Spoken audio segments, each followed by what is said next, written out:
My name is Willie Maude Bruce. I'm living in Ellenville, New York. I moved to Ellenville from Georgia, from Cuthbert, Georgia in 1967. And I've been here in Ellenville ever since that time. My occupation was payroll timekeeper. I'm retired now.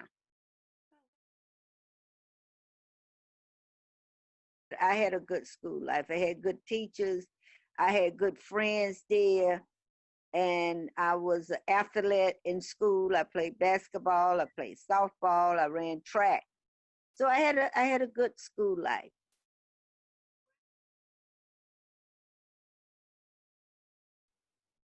One of my best memory from my childhood is growing up with my siblings and enjoying school and just doing the things that we could do. I like to dance, so I organized a dance group, and the neighborhood children would come like once a week, and we would do different dances. I love that. I love being. I was an organizer.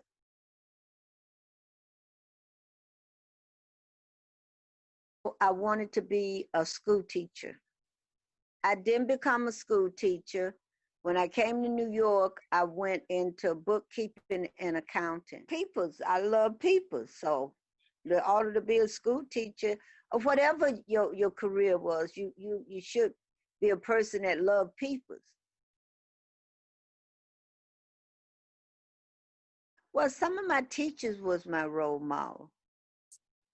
You know, I really love school. I really enjoyed going to school. And that's one thing my mother did not do. She did not keep us home to help do anything or go to work.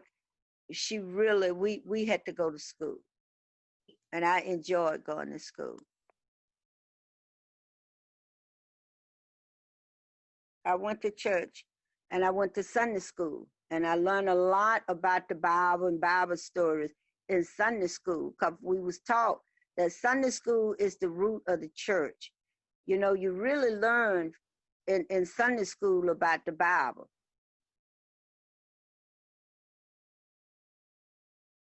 My husband was a family man. He believed in taking care of his family, and that he did. He worked 2 jobs to make sure his family was taken care of. He was a custodian at the Ellenville Central School. And he had worked there for 28 years before he got sick. And he was only 57 years old when he passed away. He had stomach cancer.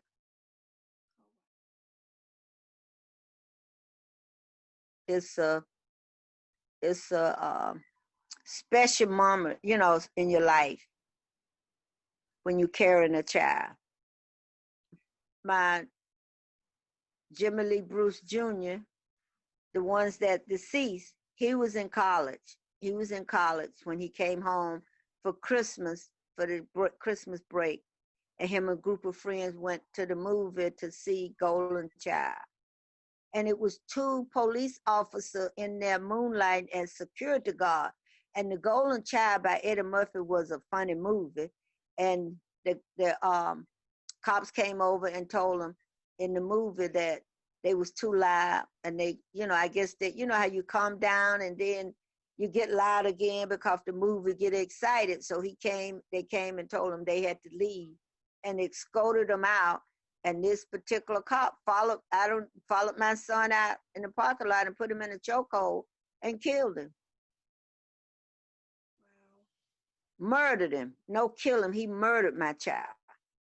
But I fought that case for 6 long years. And that officer did not go anyplace. It's a terrible thing for a mother to bury a child. And if I didn't know God, I think I would have ended up in an institution, because that was really disturbing. That really was heartbreaking. Well, you know, when I really blame God is when I lost my husband. And I would say, well, my husband brought me up here in these mountains, and now he gone and left me. You know, I had a hard time with my son. You know, I really had a hard time.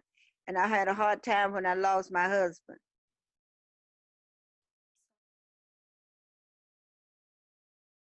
35 years as the president since I got elected in 1984 in November, and I was installed in the office of the president in 1985. So it was a Jewish couple that was in the NAACP, Jenny and Bob Posner. They encouraged me to run for president. I said, "Oh no, I can't do that." They said, "Oh yes, you can, Maude. You can do that. Just think about it. You can do that. You would make a good president." So they inspired me. They inspired me to run for the president of the NAACP.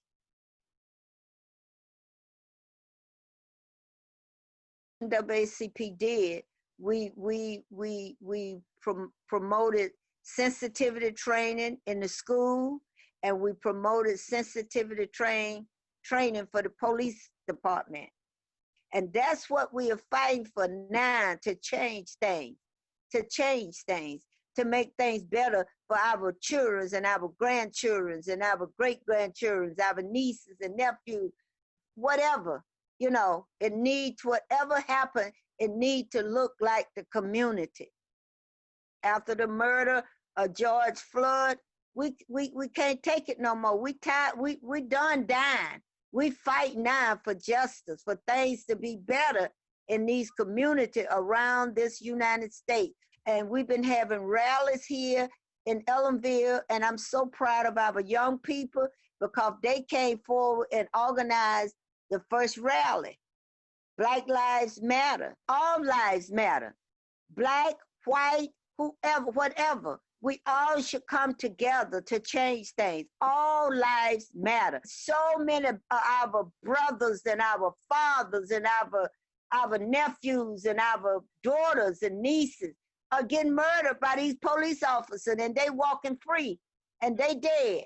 And that's why I say we're done dying, and all lives matter. And when you see these rallies, you see sometimes it look like it's more white than black that's in the rally. So all life matters to me. The way to go is go to the poll and vote.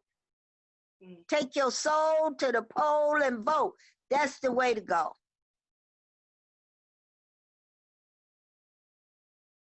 You know, it really have been at the top of my life, serving God and going to church. 'Cause I'm very active. Now I'm a member of the St. Paul M.E. Zion Church. And I just enjoy church because I know God is the strength of my life.